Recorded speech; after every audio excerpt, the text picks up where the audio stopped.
परमेश्वर की असीम अनुकंपा है कि हम सभी को पुरुषोत्तम मास में जब अनेक अनेक प्रकार के सुखद शुभ संयोग हैं, ऐसे अवसर पर प्रभु का स्मरण करने का अवसर हम सबको मिला। और सबसे बड़ा सौभाग्य इस बात का भी है कि भगवान श्री कृष्ण की अमृतमय वाणी जो उनके मुखारविंद से प्रवाहित हुई और पूरे संसार को जिसने तारा है और सबका कल्याण किया, ऐसी वाणी जो पूरे संसार भर में भारत की पहचान बनी,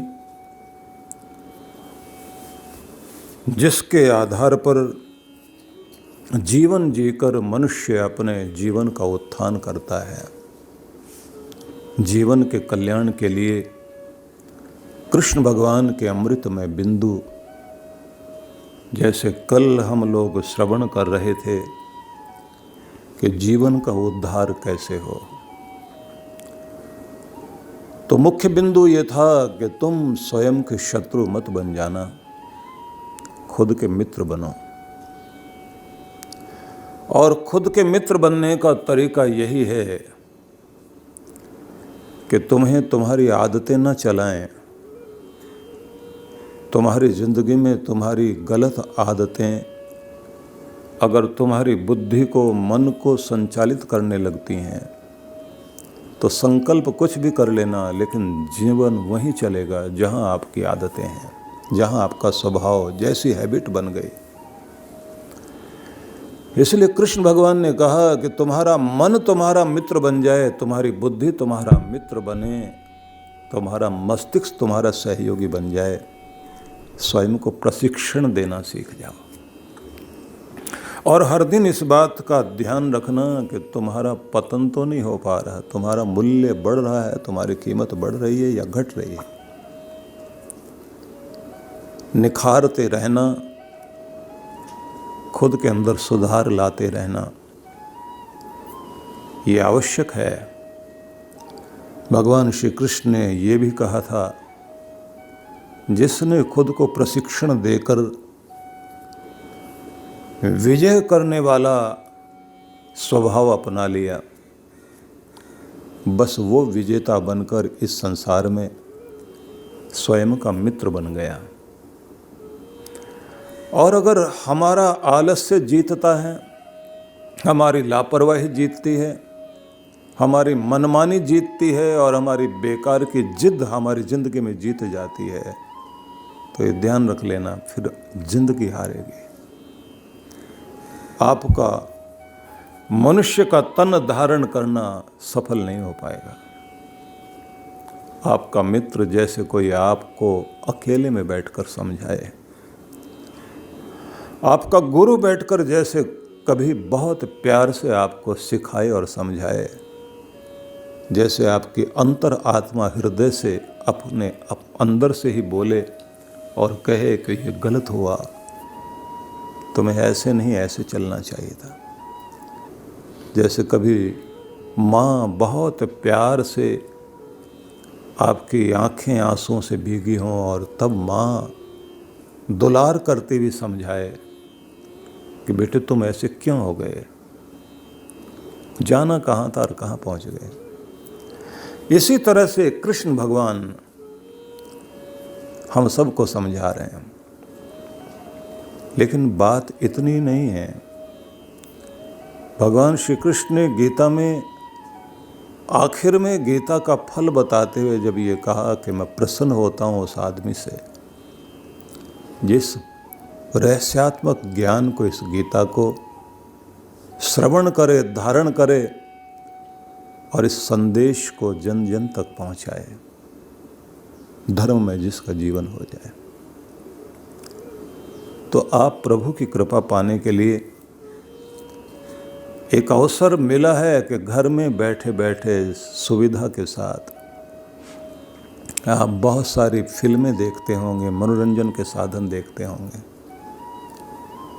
तरह तरह के अच्छे बुरे समाचार आप अपने टीवी पर और अपने संचार माध्यमों से देखते हैं। लेकिन कृष्ण भगवान का संदेश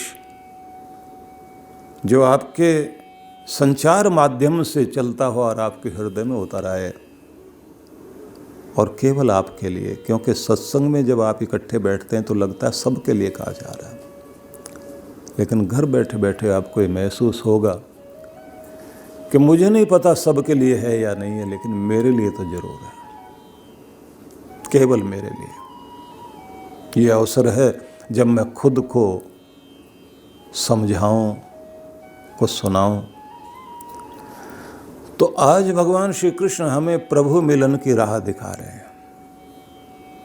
आज इसी बिंदु को लेकर हम लोग विचार करेंगे। गीता में जहाँ उन्होंने ये कहा कि कैसे बैठो, कैसे पूजन अर्चन ध्यान करो, कैसे तुम मुझसे जुड़ो, अपने परमात्मा से जुड़ो। तो छठे अध्याय का यह है 10वां श्लोक, जहाँ भगवान ये कहते हैं कि सबसे पहले तो तुम योगी बनो। योगी वो योग साधे हुए है, योग से मतलब जुड़ा हुआ है, कनेक्ट है। जो तुम अभी तक कहाँ कनेक्ट हो? चिंताओं में, परेशानियों में, भय में, डर में, और न जाने कहाँ कहाँ की शंकाएं, संशय, विषय, वासना, काम, क्रोध, लोभ, मोह, अहंकार, मद, मत्सर, पूरी दुनिया से जुड़े हुए हो। लेकिन दुनिया के मालिक से जुड़ना सीख जाओ, तब तुम्हें योगी कहा जाएगा। तो तुम जुड़ने के लिए इस दुनिया में आए हो अपने परमात्मा से। अपने परमात्मा से जुड़ने का मतलब है अपने आनंद से, अपने आनंद के स्रोत से जुड़ना, अपनी खुशी के मूल से जुड़ना। तुम्हारी खुशी तुम्हारे अंदर है। अगर आप अपने अंदर से खुश हैं तो बाहर भी खुशी दिखाई देगी। अंदर से दुखी आदमी को बाहर चारों तरफ ही दुख दिखाई देता है। तो भगवान कह रहे हैं, योगी युंजीत सततम आत्मानं रहसि स्थितः एकाकी यत चित्तात्मा निराशी अपरिग्रह। योगी को चाहिए, भक्त को चाहिए एकांत शांत स्थान ढूंढे, जहां बैठकर वह स्वयं पर प्रयोग कर सके, अपने आप को अपने परमात्मा से जोड़ सके। जहां तुम अकेले हो जाओ, पूरी दुनिया जो आपके अंदर चलती है वो सारी भीड़ को हटाकर बिल्कुल शांत अपने अंदर से अकेलापन लाओ। अंदर अंदर शांति का संदेश दो। खुद को कहिए परमात्मा का नाम उच्चारण करते हुए, और खुद को संदेश दें शांत, स्थिर, अड़ोल। कंपित होते रहते हैं, हिलते रहते हैं हम लोग। स्थिर हो जाओ, शांत हो जाओ, और शांत होकर अपने अंदर चलते हुए समस्त विचारों को बिल्कुल शांत कर दें। अकेले हो जाओ। अकेले को देखकर कोई आपका अपना मित्र आपको ढूंढकर आपके पास आता है। तुम अकेले बैठे हो। इतने अकेले हो जाओ कि दुनिया नहीं आए, दुनिया का मालिक तुम्हारे पास आए,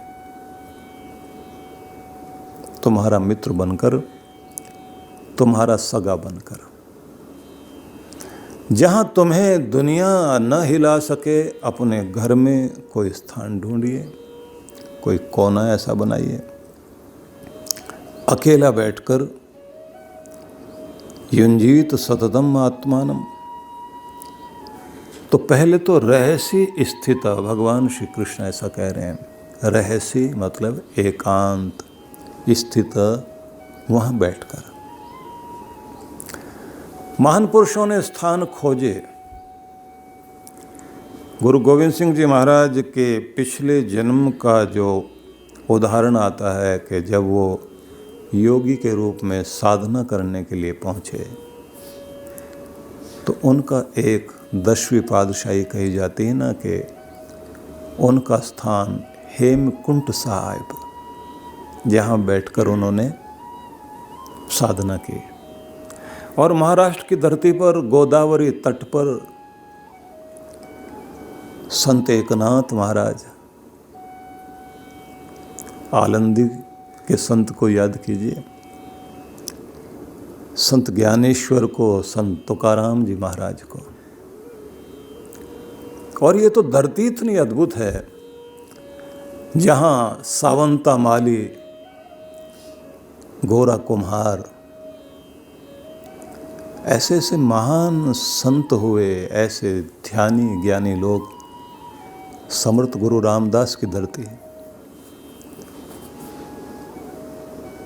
जय जय समर्थ रघुवीर का गुणगान करते हुए, जय घोष करते हुए, जिन्होंने हर एक हृदय के अंदर भगवान का नाम जगा दिया। निवेदन यही है कि कोई स्थान चुनना जरूरी है, भले ही बाहर नहीं तो कम से कम अपने घर में, तो कुछ नहीं तो कम से कम आपकी बालकनी, आपका कोई कमरा, अगर छत आपको मिल जाती है तो छत पे ही सही एक ऐसी जगह तो जरूर बनाओ जहाँ केवल आप बैठें, आप हों और आपके भगवान हों। वहाँ पर कोई और का मतलब नहीं होना चाहिए। और ये ध्यान रखना, परमात्मा के द्वार पर पवित्रता लेकर जाती है। आप पवित्र होकर के बैठोगे, जूते भी जा रहे हैं वहीं, सामान भी जा रहा है, फ़ोन भी वहाँ रखा हुआ है, म्यूजिक सिस्टम भी रखा हुआ, और भी जो सामान घर में नहीं रखा जा सकता, चलो ये खाली जगह पड़ी वहाँ रख दें। भगवान का स्थान सबसे ज़्यादा पावन पवित्र स्थान, जहाँ पर आपकी पवित्रता ही प्रवेश दिलाएगी आपको, उस जगह को कभी भी अपवित्र मत होने देना। भले ही एक छोटा सा कोना ढूंढ लीजिए आप, उतनी ही जगह हो जितने में आप आसन जमा कर बैठ सकते हो, लेकिन उतनी जगह को इतना पवित्र रखिए कि जब आप वहाँ जाएं तो आपका मन हाथ जोड़ने के लिए तैयार हो जाए कि इस स्थान पर ये झुकने का स्थान है। और ध्यान रखो कि ये स्थान है जहाँ हमारा अहंकार झुकता है, हमारी अकड़ टूटती है। झुको ए हजरत तालिब, दर हबीब है ये मेरे प्यारे का दर है। जहाँ आपको झुकना होगा, जहाँ आपको मिलना होगा, जहाँ आप अपनी अकड़ को छोड़कर बैठोगे। झुको ए हजरत तालिब, दर हबीब है ये, यही है वो दर जहाँ सर झुकाया जाता है। तो आपका ऐसा स्थान जरूर आप रखिए। देखने में लगेगा खाली पड़ी है जगह, लेकिन आप ये समझिए कि जिस जगह बैठ कर के आपने परमात्मा को पुकारा है, वो जगह कभी खाली नहीं होती। देवताओं का वास होता है उस स्थान पर। और अगर आपने अपवित्रता वहाँ ला करके रख दी तो देवता कूच कर जाते हैं और फिर वहाँ आसुरी शक्तियाँ आकर खड़ी हो जाती हैं। कोई कोना तो ऐसा रखिए जहाँ से पॉजिटिव वाइब्रेशन आपके घर में प्रवेश करे। इसलिए भगवान श्री कृष्ण ये कह रहे हैं कि तुम्हें बताता हूँ प्रभु मिलन की राह क्या है। तो प्रभु मिलन की राह ये है कि सबसे पहले तो आप एकांत स्थान चुनिए। योगी युंजीत सततम आत्मानं बृहसि स्थित, एकांत स्थान में तुम्हें बैठना चाहिए जहां तुम अपने प्यारे परमात्मा को पुकार सको। अकेले होकर बैठना, एकांत हो और अकेले होकर बैठना। गंगा तट पर न जाने कहाँ कहाँ कितने कितने ऋषि मुनियों ने स्थान चुने बैठ कर के अपने प्रभु को पुकारने के लिए। इसलिए गंगा हमारी संस्कृति का एक ऐसा सुंदर रूप है कि जिसके दोनों तटों पर न जाने कितने कितने ऋषि मुनियों ने हजारों हजारों वर्षों से साधना की। और ऐसे गोदावरी का तट भी ऐसा ही है, और ऐसे नर्मदा का तट रहा है कि ये नदियां, ये एकांत स्थान, व्यक्ति ने स्थान ढूंढा कि ऐसी जगह जहाँ बैठकर मैं और मेरा भगवान, बाकी कोई ना हो, मैं पुकारूं वो सुने, वो बोले, मैं महसूस करूं। तो आपको मैं ये कहूँगा, अपना हिमालय अपने घर लेकर आइए। घर से भाग तो नहीं सकते, और ये कोई बात नहीं है कि हमारा घर बहुत छोटा है। घर छोटा हो जाए कोई बात नहीं, आपकी भावनाएं छोटी नहीं होनी चाहिए और आपका दिल छोटा नहीं होना चाहिए। कोई भी स्थान जहां आप बैठ सकें। जरा सोच के देखिए, आदमी को सोने के लिए कितनी जगह चाहिए? एक चारपाई भर की जगह, बैठने के लिए और कम जगह चाहिए। बाकी तो हमारे अहंकार का विस्तार है। हमारे ऋषियों ने तो इतनी ऐसी अद्भुत व्यवस्था दी है कि एक चटाई भर की जगह पर आप अपने सारे आसन कर सकते हैं, एक्सरसाइज कर सकते हो। उसी में सो लिए, उसी में बैठ गए, वहीं सब कुछ कर लिया। और उतनी चारपाई भर की जगह में कहा कि जीवन की समाप्ति भी उतने में चिता जलाओ, कहानी खत्म। सारी जमीन घेर के बैठ जाए हम। इसलिए ये बहाना मत करिए कि मेरा घर छोटा है, और ये भी बहाना मत करना कि मेरे पास बहुत कम है। कम में से कम भी भगवान की राह में लगाना शुरू कीजिए। और ये भी मत कहिए मेरे पास वक्त बहुत कम है। कम में से कम समय निकालकर अपने प्रभु की आराधना करिए। और कब से शुरू करेंगे? शुभ के लिए हमेशा कल का इंतजार मत करना। शुभ की बात जब भी मन में आती है तो आज ही, अभी, इसी समय। क्योंकि एकमात्र जिद्द अगर करने की शक्ति किसी में है तो पाप में और नकारात्मक शक्ति में इतना बड़ा प्रभाव होता है कि वो कभी भी गुनाह करना हो, गुस्सा करना हो, किसी को कुछ भी बुरा कहना हो, कल की योजना नहीं बनाओगे कि कल गाली देकर आऊँगा। आप धन्यवाद करने के लिए 4 दिन बाद का सोच सकते हो। गुस्सा तो जिस समय आएगा आपको, उसी समय तैयार हो जाओगे, इसी समय झगड़ा करना। चैन ही नहीं मिलेगा आपको जब तक आप 4 सुना करना हो। होना ये चाहिए कि जब तक आप धर्म ना कर लें आपको चैन ना पड़े, जब तक भक्ति ना करें आपको चैन ना पड़े, जब तक आप अपना सत्कर्म ना करें तो अब तक आपको चैन नहीं पड़ना चाहिए। शुभ की जिद पालिए। इसलिए स्वामी रामतीर्थ एक शब्द कहा करते थे, धर्म नकद सौदा है, उधार का सौदा नहीं है कि कल कर लेंगे, परसों कर लेंगे।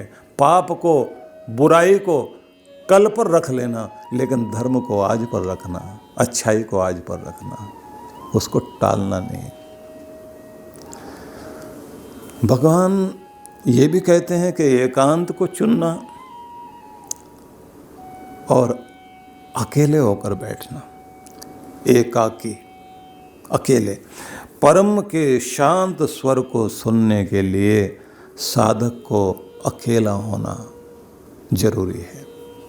जहाँ वो इतना अकेला हो कि सुई भी गिरे तो उसकी भी आवाज़ सुनाई दे। इतना शांत, अकेला, विचारों से रहित होकर। जब आपके विचार कहीं इधर उधर लगे हुए होते हैं, मन इधर उधर लगा हुआ होता है, आपके सामने से ढोल बजाते हुए लोग निकल जाएं, आप कहते हैं आवाज़ तो कुछ आ रही थी लेकिन मैंने देखा नहीं कौन थे, क्या थे, ध्यान नहीं गया, मेरा ध्यान कहीं और था। जब आपका ध्यान दुनिया में है तब उसकी आवाज़ नहीं सुनाई देती, उसकी कृपाएं महसूस नहीं होती, और अगर आ भी रही होंगी तो आप उसे ग्रहण नहीं कर पाते। जिस चीज़ में आपका मन टिका हुआ होता है वही तरंगे आप ग्रहण करते हैं। जब आपका मन गुस्से पर टिका हुआ होगा, ध्यान रख लेना, आपको गुस्से की तरंगे चारों तरफ से आ रही होती हैं और उन्हीं को आप खींच रहे होते हैं। खुश हो जाइए एक बार आप, और फिर आप देखिए कि आपके चारों तरफ से कितनी खुशी की तरंगें अपने आप आने लग जाती हैं। और अगर हंसने हंसाने की बात चलने लग जाए तो आपको न जाने कहाँ कहाँ से हंसने की बातें याद आती हैं। और किसी के प्रति गुस्सा आ जाए तो आप पूरी जिंदगी भर उस व्यक्ति ने क्या क्या व्यवहार किया होगा, सारी तो बातें याद आती हैं आपको। पति पत्नी की लड़ाइयाँ हो जाएं, छोटी मोटी लड़ाई हो, तब तक कुछ बात नहीं है। और अगर बात बढ़ जाए फिर तो न जाने कहाँ कहाँ की यादें आएंगी। तब इसने ये किया था, तब ये बोला था, तब वैसे किया था। पत्नी अलग बड़बड़ा रही होगी, इनका खानदान ही ऐसा है, इन लोगों ने पता नहीं इनके माँ बाप ने इनको पाला कैसे। पति अलग से बड़बड़ा रहा होगा। जहाँ भी मन आपका गया, जिस तरफ भी गया, मन वहाँ पहुंचकर उसी तरह की चीज़ों को बढ़ाना शुरू कर देता है। अपनी खुशी पर, अपनी शांति पर अपने मन को टिकाकर एकांत में अकेले होकर बैठकर देखिए कि मैं उस प्यारे परमात्मा से जुड़ने लगा हूँ, उसके साम्राज्य में प्रवेश करने लगा हूँ, क्योंकि अभी तक माया लोक में था। अपनी खुशी पर, अपनी शांति पर अपने मन को टिकाकर एकांत में अकेले होकर बैठकर देखिए कि मैं उस प्यारे परमात्मा से जुड़ने लगा हूँ, उसके साम्राज्य में प्रवेश करने लगा हूँ, क्योंकि अभी तक माया लोक में था। माया लोक में था जहाँ पर काम है, क्रोध है, लोभ है, मोह है, अहंकार है, मद है, मत्सर है, न जाने कितने कितने तरह के प्रभाव हमारे ऊपर आते हैं और हमें हमारे भगवान से जुड़ने ही नहीं देते। ऐसी ऐसी चीज़ें आ जाती हैं, जाने लग जाते हैं कहीं और ध्यान अलग। छोटे से उम्र में आप देखते हैं ना कि बच्चों को भेजा कि बेटा ये मार्केट से चीज़ लेकर के आओ। अब 12-14 साल का बच्चा है। इन दिनों तो प्रतिबंध है, पहले तो बंदर बंदर के नाच बहुत होते थे, बंदर के साथ में भालू तक का नाच होता था। अब बच्चा गया है काम करने के लिए, उसको कहा गया है कि जल्दी से घर में मेहमान आए, ये चीज़ लेकर के आओ। सामने तो दुकान है, वहाँ से ले आओ। अब बीच में उसने देखा बंदर वाले का नाच चल रहा है, और देखते ही उसको इतना खुश हो गया, भूल गया कि मैं आया किस काम के लिए था। इसी को तो कहते ना, आए थे हरि भजन को ओटन लगे कपास। आए थे परमात्मा के भजन के लिए, उसका काम करने के लिए, और न जाने कहाँ उलझ गए। आप कहीं पर भी आपका ध्यान अटक सकता है। तो माया लोक वो है जिसमें सारी शक्तियां नीचे की तरफ खींचती हैं। ये जो कहते हैं ना कि ग्रेविटी नीचे की तरफ खींचने की चीज़ें, ये धरती के अंदर आकर्षण शक्ति है जो हर चीज़ को नीचे की तरफ खींचती है। इस दुनिया में रहने के लिए ये शक्ति जरूरी भी है। लेकिन ये बात ध्यान रख लेना, कोई भी चीज़ ऊपर उठेगी तो उसके बाद नीचे की तरफ उसे खींचने वाली ताकत काम करने लग जाती है। तो आप ध्यान के द्वारा, भजन के द्वारा उस जगह पहुंच जाइए जहां ये गुरुत्वाकर्षण पृथ्वी का नीचे रह जाए, माया लोक नीचे रह जाए, जहाँ से परमात्मा का लोक शुरू होता है, जहाँ से आपको परमात्मा की तरफ जाने का मौका मिलता है। एक वाक्य कहा जाता है जो हम लोग बचपन से सुना करते थे, आजकल उसे ज़रा ज़्यादा लोग बोलते हैं। प्रेरणा देने वाले लोग जो है, मोटिवेशन के लिए जो मास्टर लोग काम कर रहे होते हैं, वो बोलते हैं कि हर पतंग को कोड़े में जाने से पहले, फटने से पहले आकाश छूना होता है। वो बनी है इसलिए कि पतंग आकाश में जाए। मिट्टी में मिलने से पहले, फट जाने से पहले आकाश छूना जरूरी होता है। तो ये कहने के बाद ये कहा जाता है कि ये बात याद रख लीजिए कि मिट्टी में तो एक दिन मिलना है। एक दिन तो इस दुनिया में आपको ये शरीर यहीं छोड़ के जाना पड़ेगा। तो मिट्टी में मिलने से पहले एक बार आकाश तो छूने की कोशिश करो। आकाश छूने का मतलब है परमात्मा को छुओ। वहाँ तक तुम्हारी उड़ान, तुम्हारी ऊंचाई तो वो हो कि तुम वहाँ जा सको। हाँ, एक बात है कि उड़ान पतंग की तब संभव होती है जब उसकी डोर कोई संभाले हुए हो। आप जब ऊपर उठना चाहते हैं तो अपनी डोर अपने गुरु को पकड़ानी होती है, तब वो आपको उड़ान भरने के लिए मौका देता है कि आप ब्रह्मलोक तक जा सको। जो कहते हैं ना, आयु प्राणम प्रजाम पशुम कीर्तिम द्रविणम ब्रह्म वर्चसम मह्यम दत्वा ब्रजत ब्रह्मलोकम। सारे वरदान दो भगवान मुझे, और उसके बाद आप कृपा करके अपने लोक में, ब्रह्मलोक में फिर से विराजित हो जाएं। लेकिन पहले मेरे ऊपर कृपा करने के लिए तो आओ। तो आपके लिए एक राह बताई गई कि एक तो एकांत ढूंढिए, अपना एक स्थान ढूंढिए जहां बैठ के भगवान का ध्यान कर सके। और एक बात और, ये जल्दी जल्दी कोई माला आपने जपी, कोई मंत्र आपने बोले, हाथ बात जोड़े और आप निकल चले, चलो आज की पूजा तो पूरी हुई है। ये है क्या चीज़ जो आप कर रहे हैं? हाथ जोड़ रहे हैं, सिर झुका रहे हैं, कुछ मंत्र बोले आपने बड़े जल्दी जल्दी से, और उसके बाद ये भी इनका भी हुआ, इनका भी हुआ, हाथ जोड़े, प्रणाम किया, साथ में कुछ मांग लिया, भगवान ये दे देना। पूछा क्या किया है? बोले पूजा की है। पूजा का मतलब क्या होता है? मंत्र बोलना, ऐसे हाथ जोड़ना। अगर इसको सार में कहा जाए तो इसका मतलब है अपना प्रेम प्रकट करना, अपनी श्रद्धा, अपने आप को अपने प्रभु से जोड़ना, समर्पण करना। किसी अपने प्यारे के पास बैठकर मैं आपका ही हूँ, आपके लिए ही हूँ, आपके साथ हूँ, हर पल मेरा ध्यान आप ही की तरफ है। जब ये आप एहसास कराते हैं और साथ जाके वहाँ बैठते हैं तो आपके शब्द बाद में निकलते हैं, भावना पहले आती है। जब तक आपकी भावना नहीं आएगी और आप दूर से ही जो है गाना गाकर चले जाएं तो आदमी कहेगा ये क्या मजाक है। तो आपकी पूजा प्रेम है भगवान के प्रति, आप अपने हृदय का प्रेम प्रकट करते हैं और हृदय में वो बैठा हुआ है। इसलिए गीता में एक स्थान पर भगवान ने यह कहा, ईश्वर सर्वभूतानां हृद्देशे अर्जुन तिष्ठति। सभी प्राणी मात्र के अंदर, दिल में, यहाँ अंदर बैठा हुआ है परमात्मा।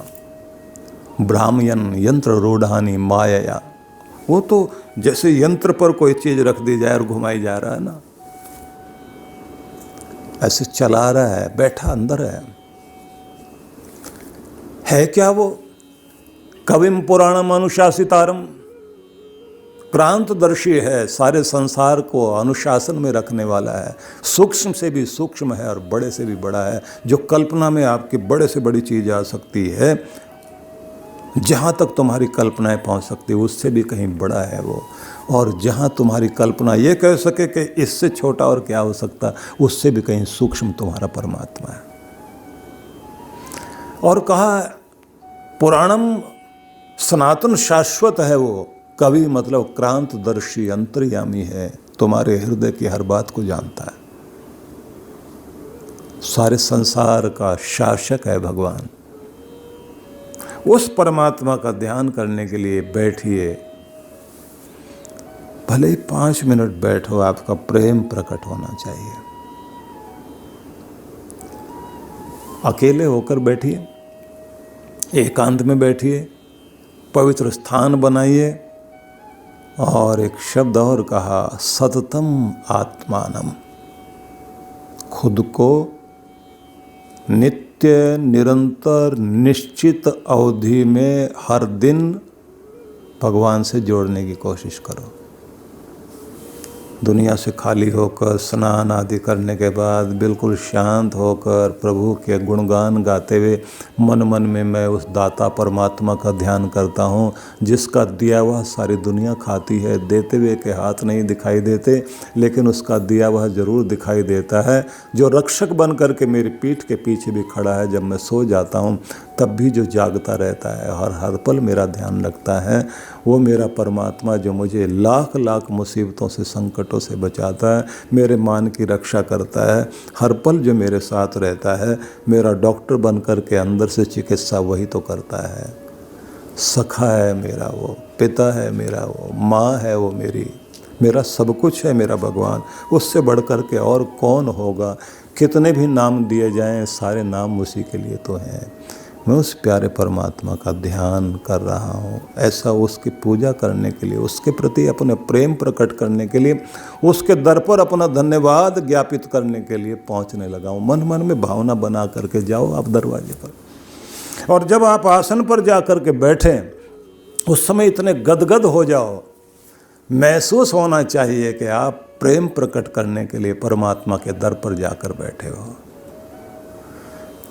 उस समय आप बोलें ना बोलें, मंत्र बोलें ना बोलें, आपका हृदय जो भावनाएं बोलेगा बस वो वहाँ तक जाएंगी। प्रार्थना में आपका हृदय बोलता है और हृदय में ही परमात्मा आपसे आपकी बातों को सुन रहा होता है। और जब आप सुनते हैं तब भी आपके कान नहीं सुनते, जब परमात्मा बोलता तब भी आपका हृदय ही सुनता है, हृदय में बोलता है वो।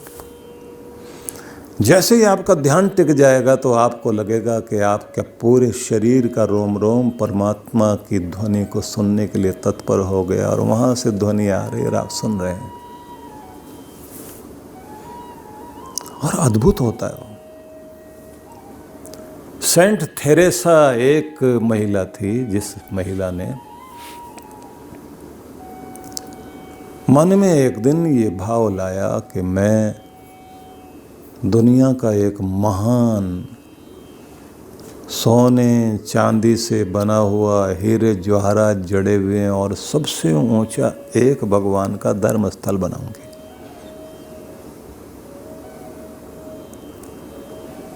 अपने गांव में आई, एक डिब्बा लिया उसने, दान पात्र लिया और लोगों से कहा परमात्मा का, उसको पुकारने का एक स्थान मैं चाहती हूँ बने। पश्चिम जगत में हमारे यहाँ मंदिर बनते हैं, वहाँ चर्च बनते हैं। अब इतना बड़ा कि आकाश छुए इतना बड़ा स्थान बने, ऐसा कोई एक चर्च बने और उसमें जो है हीरे जवाहरात तक लगे हुए और सोना चांदी लगा हुआ हो, आकाश को छुए, बड़ा विस्तार हो उसमें। मन में भाव ले लिया, गांव में आया, एक डिब्बा लेकर के उसने वो दान पात्र लोगों के सामने किया और कहा मेरी इच्छा है, मैंने यही सपना देखा है, यही मेरे अंदर विचार चलता रहा है और मेरे अंदर वो आकार दिखाई दे रहा है, ऐसा बनेगा, ऐसा होगा जहां बैठकर दुनिया उस मालिक की प्रार्थना करेंगे। तो सहयोग करो। अब डिब्बा सामने लेकर के लोगों के वो जो खड़ी हुई है और लोग उसकी तरफ देखकर हंस रहे हैं, लेकिन फिर भी न जाने कुछ लोग होते हैं जिनके मन में आता है कि हो सकता बन ही जाए, कुछ नहीं तो किसी ने मेरे आगे डिब्बा करा है दान का, तो इतना दीनहीन तो मुझे नहीं होना चाहिए कि मैं कुछ न दूं। तो किसी ने एक आध सेंट, आप समझ लीजिए एक सिक्का डाल दिया, आप अपने हिसाब से समझ लीजिए एक पैसा डाल दिया। ऐसे जब शाम हो गई, सुबह से लेकर शाम तक 3 पैसे आए उसमें कुल मिला के पूरे डिब्बे में। उसने डिब्बा खोला और उन 3 पैसों को हाथ में लेकर इतनी खुश हुई। उसके 3 पैसों को देखकर सारे गांव के लोग इकट्ठे हो गए, सबने जो है कहना शुरू कर दिया, थेरेसा ये 3 पैसे तुम्हारे भगवान का इतना बड़ा धर्मस्थल बना सकेंगे और तू नाच क्यों रही है, इतनी खुश क्यों है? तो उसने कहा कि बनेगा, अब तो जरूर बनेगा। बोले 3 पैसे से बन जाएगा? बोले 3 लोग हैं, और 3 कौन? बोले एक मैं, एक ये पैसे, एक बीच में और है। बोले वो कौन? बोले जिसका मंदिर बनेगा, भगवान। हम 3 मिल गए हैं। अब ये राशि आ गई है कि शुरुआत हो गई, तेरा पहला कदम तो 3 कदम तो शुरू हो गए। और आप जानते हैं कि दुनिया का सबसे ऊंचा चर्च उस महिला ने बनवाया। और नीचे उस चर्च के नीचे पत्थर पर गांव वालों की तरफ से लिखा हुआ था कि हम तो समझते थे कि नहीं बनेगा, लेकिन इसका विश्वास था कि 3 लोग हैं, मैं, ये 3 पैसे और तीसरा वो जिसका ये मंदिर बन रहा है, जिसका धर्म स्थल बन रहा है। बीच में वो है, वो कराता है ना। परमात्मा अपना काम अपने आप कराता है, वही तो अंदर बोलता है। कैसे क्या चीज़ बनती है ये तो उसको पता है, उसने तो माध्यम बना लिया ना हमको। कैसे कैसे वो देता है, किस तरह से वो देता है, ये तो उसका खेल वही जानता है। लेकिन मैं एक बात जरूर कहना चाहूँगा, आप उसके होके तो देखिए, क्या नहीं मिलेगा आपको। सारी दुनिया अलग अलग नामों से भगवान को पुकारते हैं, अलग अलग विधियों से भगवान को पुकारते हैं। सुनने वाला भगवान अलग अलग नहीं है, एक ही मालिक है। उसको प्यार से, हृदय से जब भी आप पुकारोगे, वो आता है, सहायता करता है, खड़ा होता है। इसलिए आपकी श्रद्धा गहरी होनी चाहिए। कृष्ण भगवान ने कहा तुम एकांत ढूंढो, अकेले होकर बैठो और नित्य निरंतर एक निश्चित अवधि में बैठना शुरू कर दो। और जब भी बैठो गदगद होकर बैठो, और जब तुम बैठते हो परमात्मा के ध्यान में तो शांत होकर के बैठना, अपने अनंत प्रेम को लेकर के बैठना। क्योंकि वहाँ पर तुम भगवान की आराधना करने नहीं, बल्कि परमात्मा के प्रति अपना प्रेम प्रकट करने के लिए और धन्यवाद देने के लिए, उसकी कृपाओं के प्रति आभार व्यक्त करने के लिए पहुँचे हो।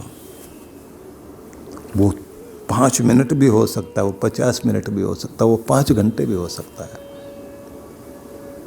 थैंक्स तो करो ना उसका, उसके लिए थैंकफुल होइए। शब्द एक और कहा, यत चित्तात्मा, स्वयं को, अपने चित्त को वश में करके, परेशान और चिंतित न होकर, पूरी तरह से अनुशासित होकर स्वयं को भगवान से कनेक्ट करें, जोड़ें। जब तक अंदर चिंता चल रही है ना, संसार चल रहा है, भय चल रहा है तो संसार चल रहा है। जब आप सब कुछ, अपनी चिंता भी उसे दे दो, मेरे दुखों को दूर करने वाला भी तू है, मेरे भयों से भी मुक्त कराने वाला संकट मोचक तो मेरा तू ही है, दुख से बचाने वाला सुखदाता। इसलिए भगवान को कहा दुख विनाशक, सुख स्वरूप, प्राणों का प्राण और सबका दाता, सबका रक्षक, सबका अपना, माता पिता बंधु सखा, सब कुछ। तो उसके प्रति अपने प्रेम को प्रकट कीजिए। और ये हर दिन नियम बना लो कि हमने नियम से बैठना। निराशी अपरिग्रह। भगवान श्री कृष्ण ने एक बात और कही है कि ये बात ध्यान रखना कि जब तुम बैठो तो बहुत बहुत इच्छाएं मन में, तरह तरह के सपने, तरह तरह की चीज़ों के पाने की कामना, उस सब को अलग हटा के इच्छा रहित होकर, बिल्कुल कोई भी लहर दिमाग में ना चले, उस समय आप बिल्कुल खाली होकर बैठो। सच बात तो ये है, हमें क्या चाहिए हमारा भगवान जानता है। और कृष्ण भगवान ने तो गीता में कहा योगक्षेमम वहाम्यहम्, मैं वायदा करता हूँ, वचन देता हूँ तुम्हें जो मिलना चाहिए उसको देने का वायदा मेरा है। और जिस चीज़ से तुम्हारी रक्षा होनी चाहिए, तुम्हारी रक्षा का वचन भी मैं देता हूँ। लेकिन कब? जब तुम उसके हो तो सही, तुम उसके बनो तो सही। मेरा वायदा है, मेरा वचन है, मैं निभाऊंगा। कुछ भी होगा, जब दांत न थे तब दूध दियो। छोटा बच्चा होता है, मुंह में दांत नहीं है, क्या खाएगा बच्चा? दांत न थे तब दूध दियो, जब दांत दिए तब अन्न भी दे है। जल में थल में पशु पक्षिन की सुधि ले आत है, सो तेरी भी ले है। काहे की सोच करे मन मूर्ख, सोच करे कछु हाथ न आई है। चिंता क्यों करता है? चिंता करने से कभी कुछ हाथ में नहीं आया। जो पशु पक्षी कीट पतंग पानी में रहने वाले जीव जंतु उनका भी ध्यान करता है, तो वो तेरा भी ध्यान रखेगा। जब छोटे से बच्चे को दुनिया में आने से पहले 1 महीना पहले माँ के पास दूध भेज देता है भगवान कि तेरा बच्चा आने वाला है। जन्म बाद में देता है, भोजन पहले देता है कि उसका ध्यान तो कर, भरोसा तो कर। अपरिग्रह, भगवान श्री कृष्ण ने एक शब्द और प्रयोग किया। संसार की वस्तुओं का जोड़ तोड़ दिमाग में लेकर बैठ गए, ये मिले वो मिले, ये करूं वो करूं, ये बच जाए वो इकट्ठा हो जाए, कि जब तक ये चलता रहेगा तो भगवान से नहीं जुड़ पाओगे। वहाँ तो खाली होकर बैठो, तुम्हें जो चाहिएगा वो मिल जाएगा, लेकिन वो सब लेकर के वहाँ मत बैठना।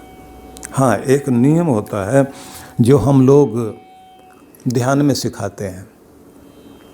ध्यान में सिखाया जाता है कि किस तरह से आप अपने परमात्मा के प्रति अपने प्रेम को प्रकट करते हुए उसके ध्यान में बैठ जाएं, उसकी कृपाओं को अंदर महसूस करें, और उसके बाद आप अपनी ज़िंदगी में कोई सपना देखते हैं जिसे आप पाना चाहते हैं, तब आप प्रार्थना के समय में किस तरह से वो अपना सपना भगवान को अर्पित करेंगे और कैसे कृपा पाएंगे, उसकी विधि सिखाई जाती है।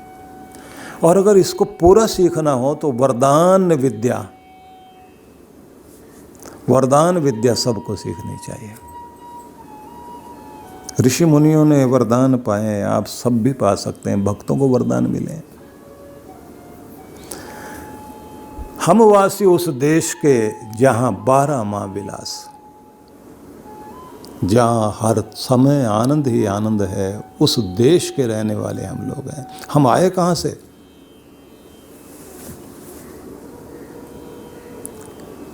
आए सब एक ही देश से, उतरे एक ही घाट।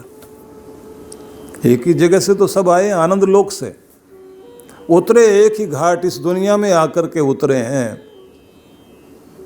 समस्या तो ये हो गई कि जब ये संसार की हवा लगती है तभी तो इंसान 12 बाट होता है, बिखर जाता है। तो इसलिए निवेदन यही है कि जहाँ के लिए भगवान ने जन्म दिया उसको हम पहचानें और अपने आप को प्रभु की तरफ लगाएं।